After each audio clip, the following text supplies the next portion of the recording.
I'm Daniel Madison, welcome back and thanks for being here. Charlie Madison and I truly appreciate you choosing to spend a bit more time with us today, so oh man, I haven't been quite this excited for a YouTube video before. This is one of my all-time favorite deceptions of all time. Did I say it's my all-time favorite of all time, Charlie? I think so. This is diamonds. This is a gambling, cheating kind of card table deception demonstration that's been in my repertoire pretty much all my life, and finally gonna teach it on film today in this very video. Lucky you. I have taught this before in a book somewhere. I've developed it and updated it so much to make it as beautiful as I possibly can. Yes, it's a little bit difficult, it's a tricky one, there's so much going on in this, you're going to need a lot of practice and a lot of time. Yes, this is going to be a longer video, and I'm going to address long videos at the end of this video, so stay tuned for a little very special rant that I've got for people who say, you talk too much, or the video is too long. Those people can go and do something to themselves. My last video, if you didn't see it, it was a card to wallet trick, one of my all-time favorite card to something tricks, and I didn't teach it on my channel. I taught it on my good Russian friend Nero Young. It's over on his channel. I'll leave a link in this video description. I tried to learn a little bit of Russian to introduce the video, and I must say that little Russian rolled off the end of my tongue. Charlie, that sounds disgusting. Here's a clip. Я Daniel Madison. С возвращением и спасибо за то, что вещаешь. Мюс Чарли, очень соенем, что вы решили провести с нами некоторое время. Сегодня арта карта вор кошелек. As promised, this video is also going to include a massive deck giveaway, so just before we get into diamonds, let's take a look at some of the playing cards that I'm going to be giving away at the end of this video. So these are the Warrior playing cards from my sister, from another Mr. Warrior playing cards. I'm so delighted and I feel so blessed to have my face, the King of Diamonds, in this deck. What a beautiful thing to happen, and what a beautiful deck of playing cards. This was a very successful Kickstarter campaign. There's a link to these in the video description. I'm going to give this deck away. This is a prototype deck that I was very lucky enough to receive. RJ sent me a few, so I'm going to give this one away with her blessing to somebody watching this video, along with all the other decks. But these playing cards are just perfect. RJ is an incredible magician, and she's included some of her friends on the court cards, so this is a very fully customized deck of playing cards, and all the red cards, all the hearts and diamonds, have a lovely little black outline around them. For me, this goes straight to my heart, this kind of deck, the icon deck, all white with two icons on there. All that negative space makes that logo, that beautiful logo, stand out perfectly. Warrior playing cards by my sister from another Mr. RJ. We're also going to give away in this video, these are Jerry's Nuggets Pink Dusk, I think that might be called. That's just what it looks like. These are the Jerry's Nuggets Pink playing cards. This is a collaboration between the Expert Playing Card Company and Riffle Shuffle Playing Cards. I'm very lucky that they sent me quite a few of these before release. Again, these have been a huge success, and I've opened this deck for my own personal use, but I have a few sealed decks, so I'm going to give a sealed deck of these away. What a beautiful looking deck. For me, the best color that you can make a deck, for me, aside from black and white, is pink. And what a beautiful complement to my pink deck collection. That goes perfectly, in fact, with, what a nice segue, Charlie. This is the Pink Madisonist playing cards. This is the rarest deck that I've ever made, the rarest deck that I own. I only have a handful left, and this is one of them. This was just created for the Slight Club Film Alliance. I'm going to give this very one away to somebody watching this video. And with all these decks, I'm going to personalize them if the winner wants me to. I'm going to open these up and sign them and write a little message on them, but that's up to the winner. Also going to include the Remedies playing cards. It's been a long time, a long overdue giveaway is this, but there's a standard deck of remedies and a private reserve, very expensive deck of playing cards. Again, personalized if you want them to be personalized. I'm also going to give away some Farthing's Gold Reserve deck of playing cards from my boys Troy, Tobias, and the Saint, the Scarlet Saint. And then finally, this is a Black Roses Casino Club special. Beautiful deck. It's hard for me to give this one away because I want to keep it for myself.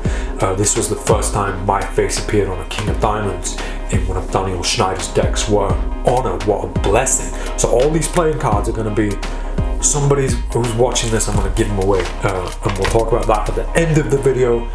Without further ado, let's get into the point of this video. Get yourself a deck of playing cards. I'm Daniel Madison and this is Diamonds. Before we even begin, Charlie Madison, I have to start with an apology for the background noise. So, apologies. The lockdown's got everybody in their garden with the lawnmowers on, smashing things with hammers, banging their heads against the wall, things like that. So, apologies. Diamonds is quite a difficult routine. It's quite a difficult demonstration of sleight of hand with playing cards at the card table, and I would say that this is up there with the expert level of demonstrations. You're going to need a lot of practice to achieve this. There are a few things that you need to be able to do already that I'm probably going to skip over in this video. We'll get to them.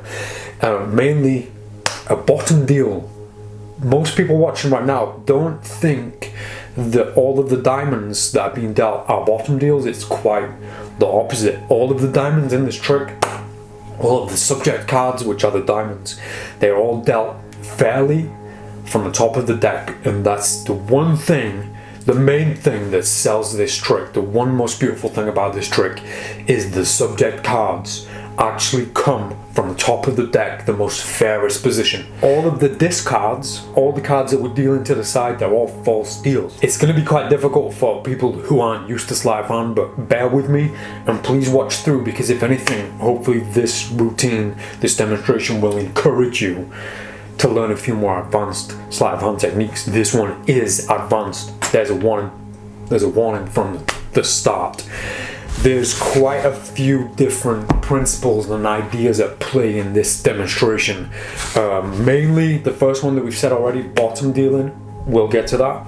Second of all, false shuffles are vital. There's quite a few false shuffles that I've already taught on my YouTube channel. I'll leave a link to those in this video description. You can also pick up my masterclass collection over my website, packed with false shuffles and false deals and all that kind of deceptive jazz. Did I just say deceptive jazz, Charlie? Apologies. Once again, we're working on a principle that I've always called perfect. So I'll put the word perfect there. Perfect is not a word that you should use lightly, right? You should only use it if it's actually perfect. And in my opinion, is that the right word, Charlie? So rude. The employment, what word am I thinking of? The way that we use the perfect principle in this trick is perfect. Like, it makes it feel perfect, and it started with me with a trick that I called perfect aces. I would deal playing cards, and whenever my participant called stop, and they would do that 4 times, I would deal those 4 cards to the table. And what makes it perfect is all 4 playing cards came from the top of the deck at the exact position that my participant called stop. I'm paying a lot of attention and hammering this idea onto your head to make you realize how important this is, because at that moment when I'm dealing the subject cards, they have to come from the top. Because if you get to that point where you're thinking like a normal magician or a layperson and you're doing normal deals, and then when they say stop you do a false deal, that's dangerous, it's wrong. That's the pinnacle moment where they're looking the most. They want to make sure that that deal is fair, because that is the key moment. We're false dealing all the discards when nobody cares, nobody's looking at these discards, so nobody cares how they're dealt. And this is how we get away with consecutive bottom deals, because nobody's looking. People are only going to be looking and paying attention to the diamonds, and the way that this deception is designed and created and built is that those diamonds, those fair cards, are all completely fair, legit deals. Have I hammered this into your brain enough at this point? Should we get started? It all begins with a deck of playing cards that's in brand new deck order. The order of the diamonds is going to be very different, but we're not going to get to that point yet. I'm going to save that until the end because there's some very important moments that I don't want to mix in with everything else.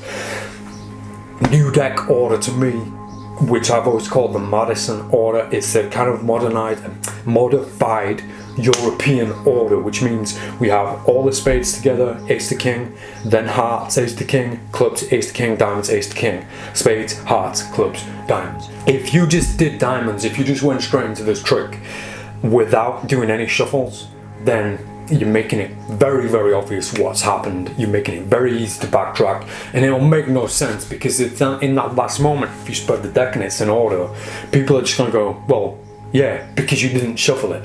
So it's very important at the beginning that you demonstrate quite a few false shuffles and you make sure that your participant believes that that deck is completely shuffled. For me, I don't like to overstate it. I don't like to do 100 false shuffles and go over the top, and certainly don't tell your audience, your participant, don't say, look, let's make sure that the deck of cards is mixed up and thoroughly shuffled. Like, you don't need to say that. Also, if you can help it, when you're shuffling playing cards, don't look at the shuffle.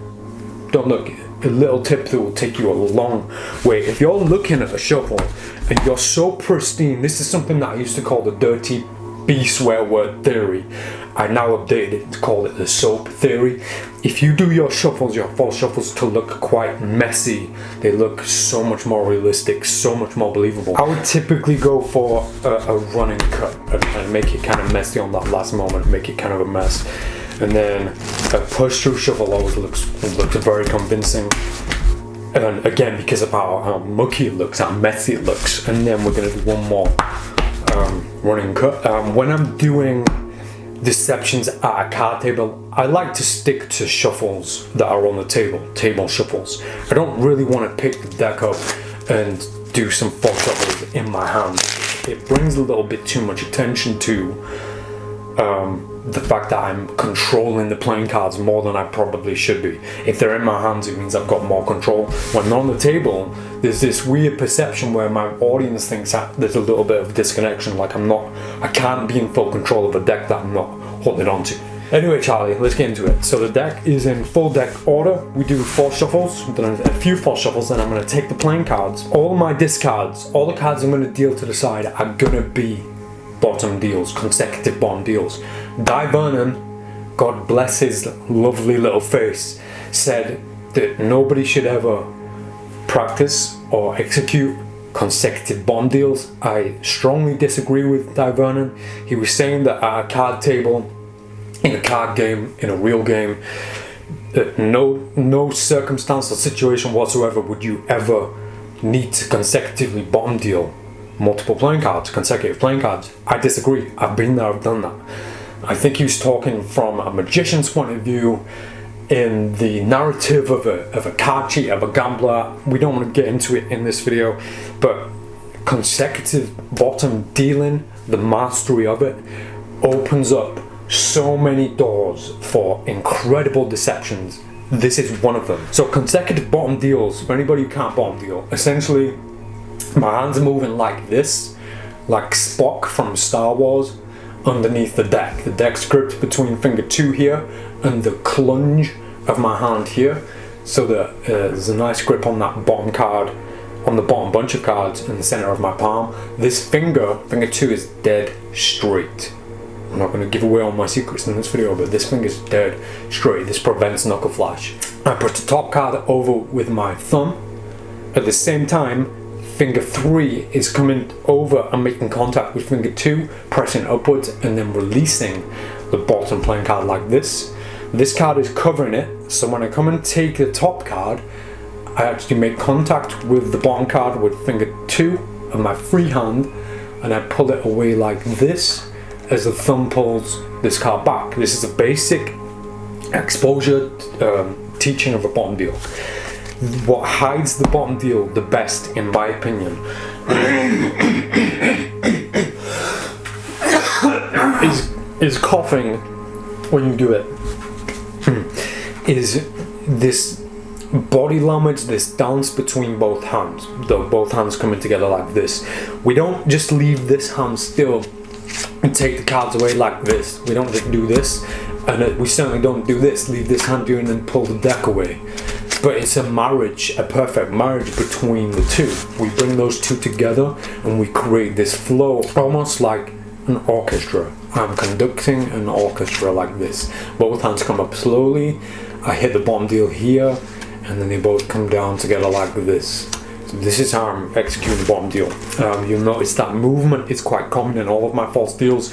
The grip that I use is the Madison grip. It's the same for all my false deals. It never changes. Second deal, Greek deal, center deal, Madison deal. So all my consecutive bottom deals are going to go over to my right, over to this side. This also helps with hiding the bottom deal a little bit, because the dirty angle for the bottom deal, if somebody sat here, they've got a strong chance of seeing more than somebody sat here. So if I turn my body over here and deal over here, I'm just helping myself hide my bottom deal. So after shuffling the deck, I like to leave it on the table like this, step back, come and pick the deck up, and then go straight into my consecutive deals. I need to set the tone to my audience of what's happening, and the first time that idea is put into their head, because I'm not going to tell them what I'm doing. I'm not going to say, ladies and gentlemen, I'm going to deal all the diamonds.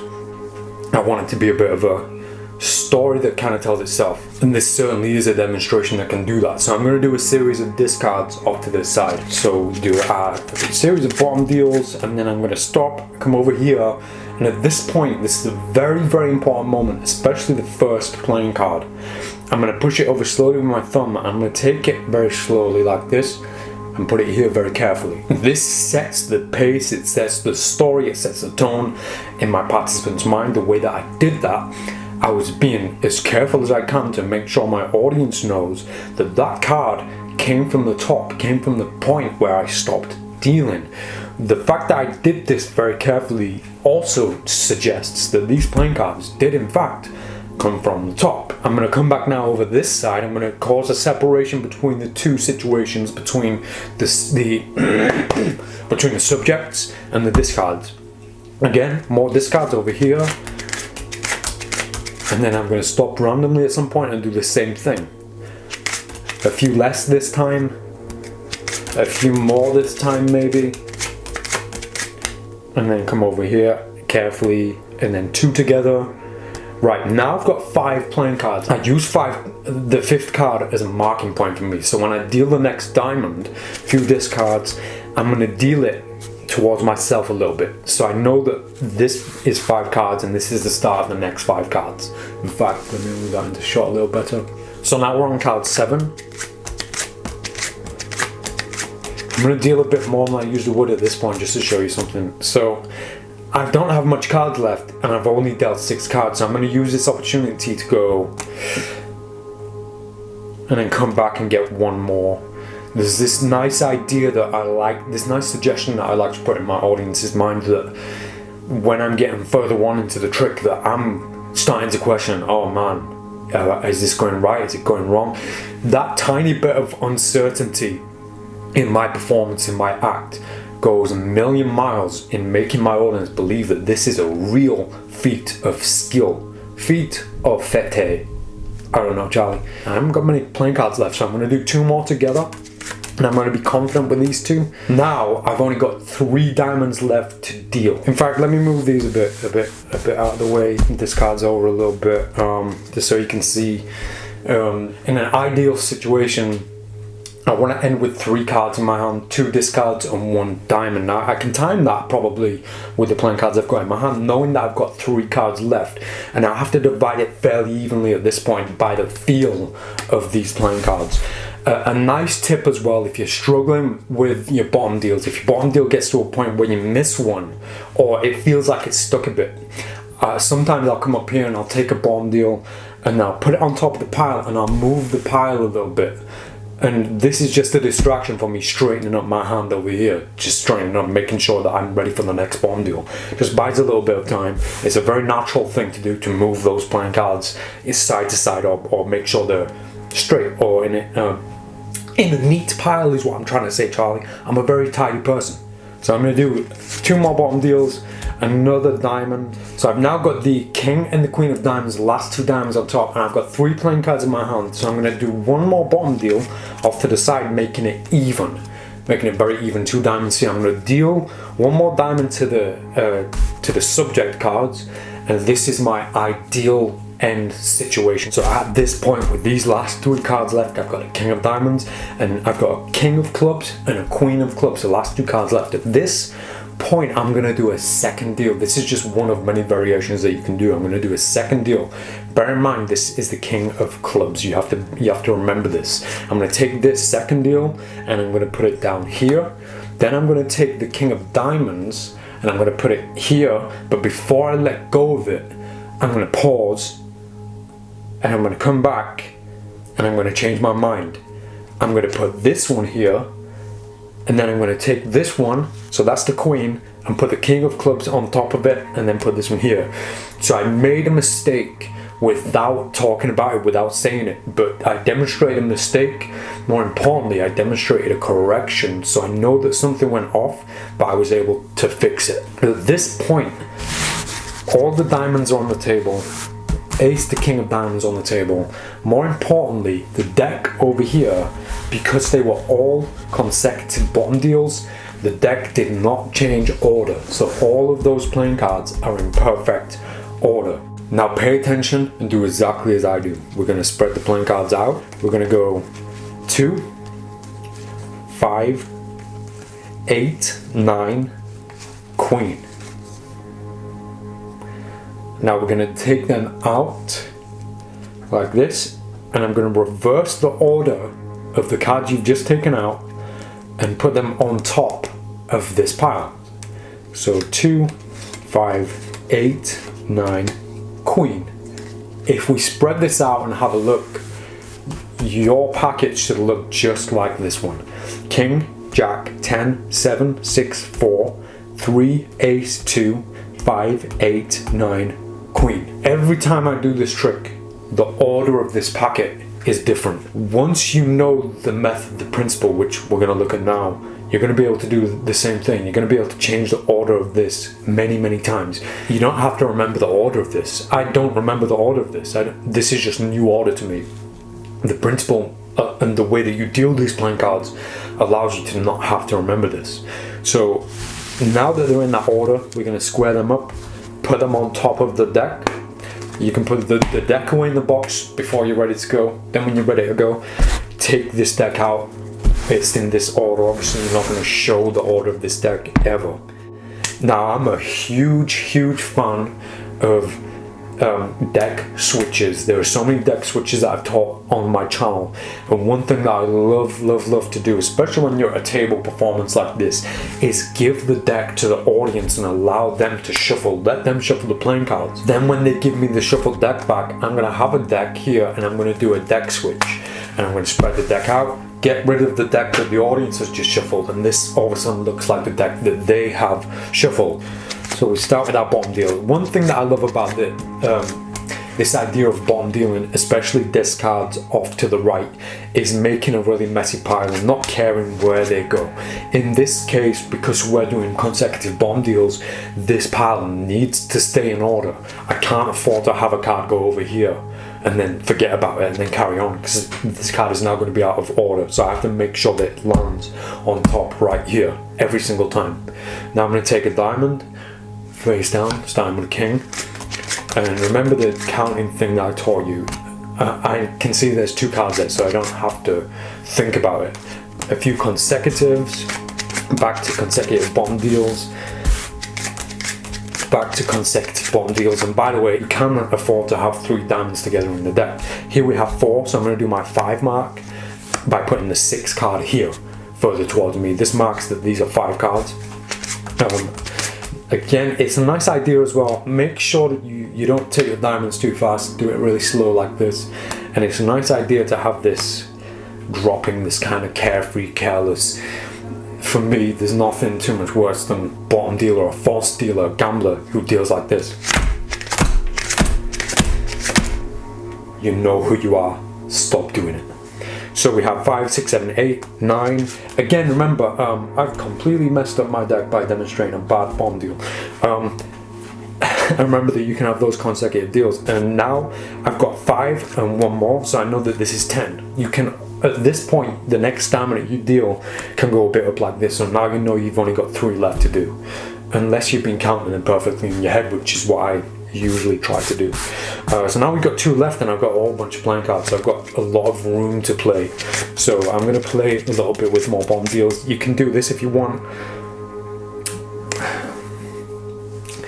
There's a lot of fun that you can have by umming and ahhing, and that uncertainty that kind of lets people think that you're going wrong. So now we have 1 diamond left, our final diamond, and I've got a lot of playing cards, so I can kind of afford to play a little bit more. Like, I can really stop and think, wondering if this is the right card or not. And it's nice as well if you do have a lot of playing cards left. Once I've dealt that last card, take the whole packet and just drop it on top. That adds to the clarity of how much of a mess this discard pile really is. That really is a mess. There's no way that could be in order. I'm going to straighten up very carefully, turn them face up like this, and I'm going to spread.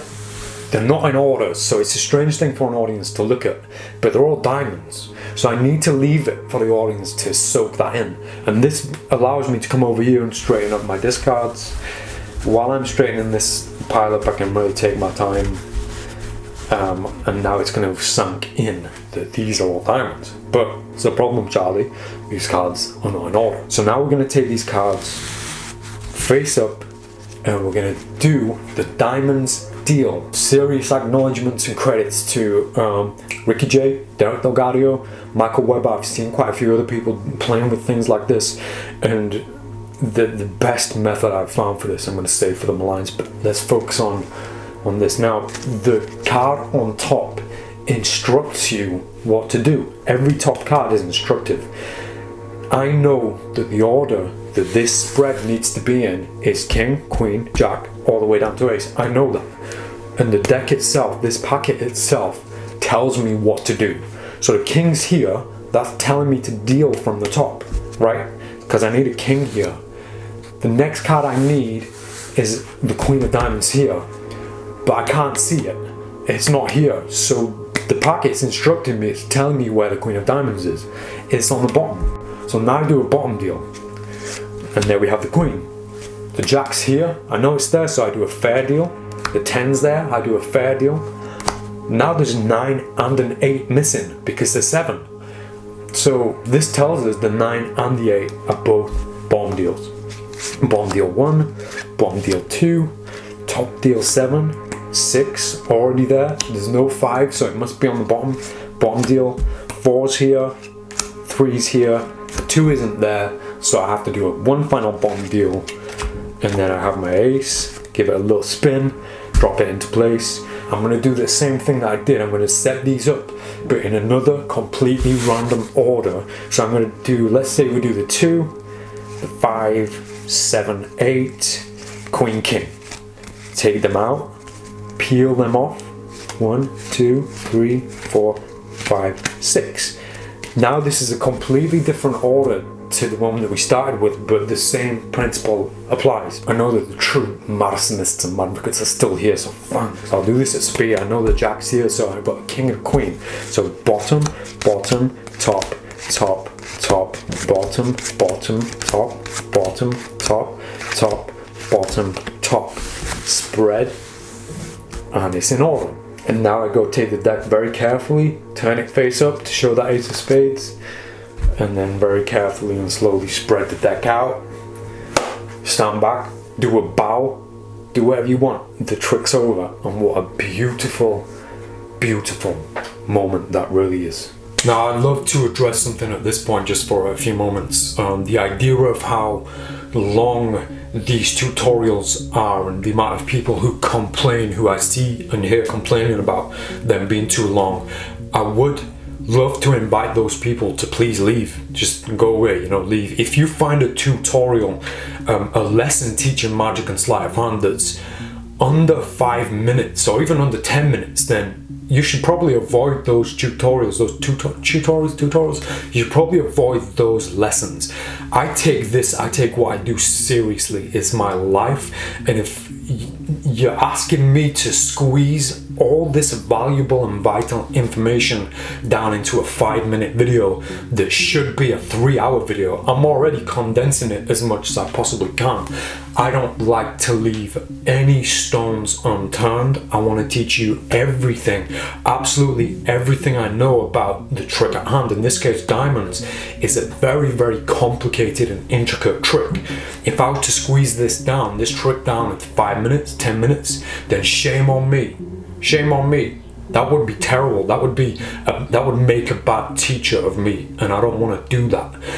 What I do, my tricks, my deceptive practices, my deceptions deserve all the time in the world. And if you are a serious practitioner, then you won't complain about the time, and you won't care how long they are, and you will invest that time, because the most important thing that you need to do in your practices of magic and deception with playing cards is invest as much time as you possibly can. Now, I know that most people listening to this are those people, so in the same sentence, in the same segment, thanks, more than anything, from the bottom of my something, thanks, because I know that there's a group of people there who care, and they want to be here, and they want to soak up everything that I'm giving.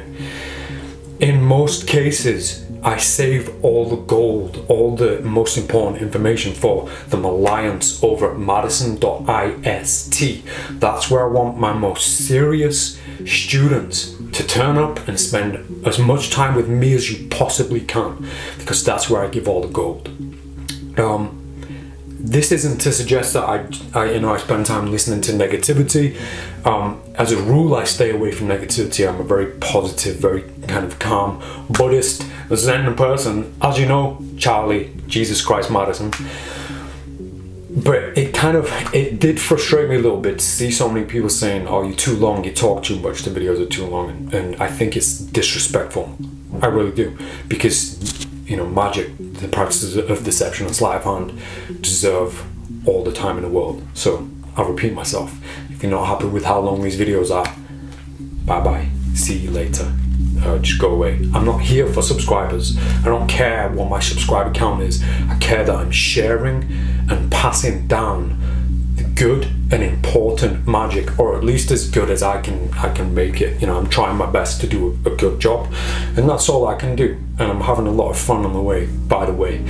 So to everybody who's still with me and has been with me all this time and stays through these long videos even to listen to this little rant, from the bottom of my something, from Charlie and I, thanks so much, thanks.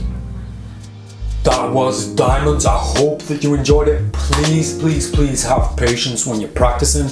If you perform Diamonds or any variation of it on the socials or anywhere on YouTube, give it a hashtag Daniel Madison so that I get to see it and I can leave a comment and I can enjoy it. As promised, let's get to the deck giveaway finally. So these are the pink Madisonist, the Select Club Alliance Madisonist playing cards. These are the rarest deck that I have. I have 2 decks of remedies. One of them is a private reserve, one of them is standard. I have the Warriors prototype from my sister RJ. I have the pink Jerry's Nuggets, the dusk pink Jerry's Nuggets.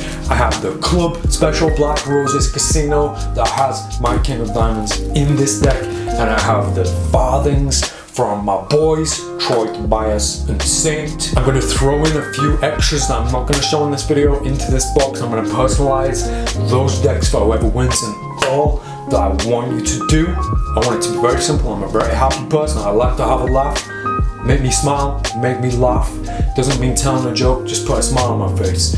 In the comments to this video, in the next video, I'm going to pick somebody from the comments, somebody who put the biggest smile on my face, and I'm going to send all those goodies to that person. So make sure you subscribed, make sure you get to my next video. I'll be back soon with some more dope tutorials. But right now, I'm Daniel Madison. Hope you enjoyed Diamonds, and I'll see you next time.